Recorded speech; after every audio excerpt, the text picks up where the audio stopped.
Now, I've been telling you for years Patrick Mahomes sucks, and I think we can all see that now. But the media is still making their excuses. The media conspiracy continues. They're straight up lying, and I'll show you. They're straight up lying now. Patrick Mahomes against the Texans, they say, oh, the reason he sucked against the Texans is because his offensive line was decimated. Which makes sense, right? Like, if you're a moron, you hear that and you think, yeah, offensive line is injured, that's why he sucked. Well, I don't know. Let me just show you. Here was the last interception, right? 2nd down and 10, 4 minutes left. 2 guys completely wide open. Plenty of time, right? What does he do? Does he throw it to either of the 2 guys that are completely wide open with 4 minutes left in the game? No. He forces it to Travis Kelce, who's in the middle of a mosh pit. And it's Travis Kelce's fault for not catching it. But why did Patrick Mahomes throw it in the middle of January 6th? Why did he throw it in the middle of a BLM protest, dude? When 2 guys are wide open on 2nd and 10 with 4 minutes left, what is he doing? That's the offensive line's fault? That's Andy Reid's fault? Whose fault is that?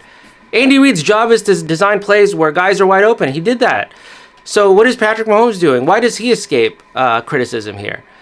And they did it in the Super Bowl as well. I can show you. I don't know if you guys are sick of me doing this, but let's just do the Super Bowl again.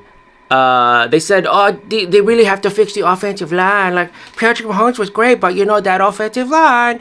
That's what they said. Well, I don't know. It looks like he's got plenty of time here. It looks like there's nobody near him.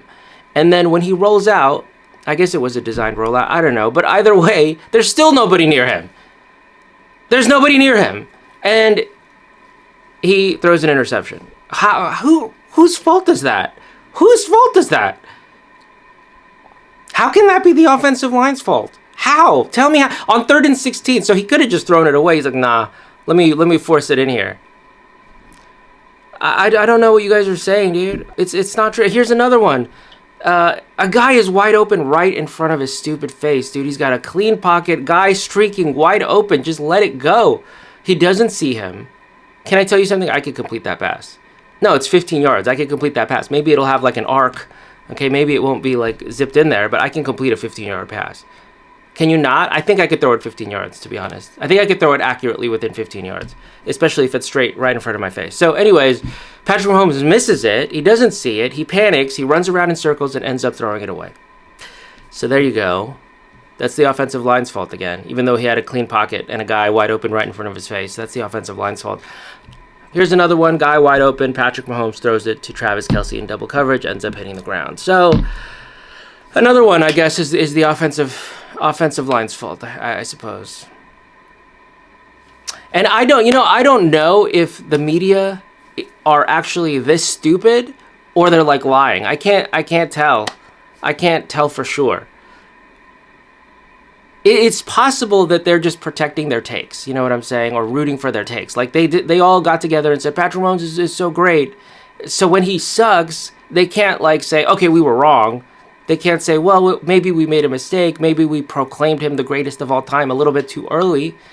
They can't do that because they're supposed to be professionals. So then they say, well, it must have been something else. There must have been something else at fault. It couldn't have been it couldn't have been our analysis that was wrong. It must be somebody else's fault. And so they construct these narratives about pass rush that don't even show up, that aren't real, dude. Like here's Mina Kimes.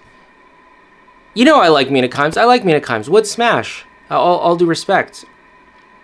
I mean that with all due respect. I would smash. But she was saying like, oh, Dylan Gabriel should start over Shadeur Sanders because according to the tape, I watched the tape. I'm very apprehensive of moving on from Gabriel too quickly for Sanders for a couple of reasons. Mainly, first of all, what we saw in the preseason. Gabriel pretty dramatically outplayed him. According to the tape, I watched the tape, and Shadeur Sanders is not as good as Dylan Gabriel, according to her tape. Well, I didn't watch any goddamn tape. I said, you know what, Dylan Gabriel looks tiny, and he looks like Caveman Lawyer. I'm just a caveman. Your world frightens and confuses me. I don't like that. I don't trust it. Okay?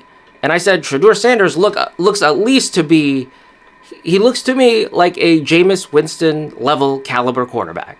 And Jameis Winston had some good years. He's had some terrible years. That's about what that's what Shadeur Sanders looks to me. And she's like, no, I watched the tape. Rah, rah, rah, rah, rah. So I don't know. I don't know if they're stupid or they're lying. I don't know. I don't know which it is. But I was right. Patrick Mahomes sucks. I told you so.